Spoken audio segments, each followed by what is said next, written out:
बिहारची विधानसभेची निवडणूक पार पडली आणि त्याच्यामध्ये एनडीएला बहुमत मिळालं. एव्हा त्यांच्या 160 जागांची अपेक्षा होती. मग शहाने सांगितलं होतं की आम्ही 160 जागा जिंकू, परंतु त्यांना 200च्या वरील जागा भेटल्या.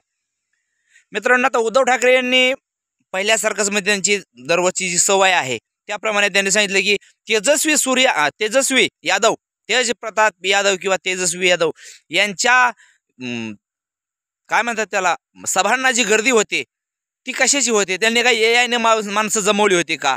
अहो साहेब, एवढं लक्षात घ्या, राज ठाकरे यांच्या सभांना आजही हजारोंच्या लाखोंच्या संख्येनं गर्दी होते, परंतु ती मतदानात कन्वर्ट होते का? आपल्या समोरचं उदाहरण आहे ते. आता लोक आजकाल सगळेच पक्ष असे करायला लागलेत, पैसे द्या आणि लोक आणा. त्याचाच एक भाग असू शकते ही गोष्ट.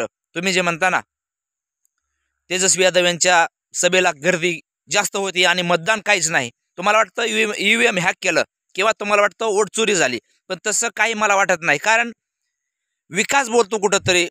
बिहारच्या लोकांना असं वाटतंय की मोदी आणि नितीश कुमार आपल्याला काहीतरी देतील, यामागे त्यांनी दिलेलं आहे. 10,000 रुपये महिलांच्या अकाउंटमध्ये टाकलेले आहेत. आता तुम्ही म्हणता तिजोरीवर डल्ला मारला, अहो पण ते देणारा तर पाहिजे ना. का तुमच्यासारखा 2.5 वर्षात एक वेळा मंत्रालयात येणं असा मुख्यमंत्री परवडेल का? नितीश कुमार 24 तास जनतेच्या सेवेत उपलब्ध असतात.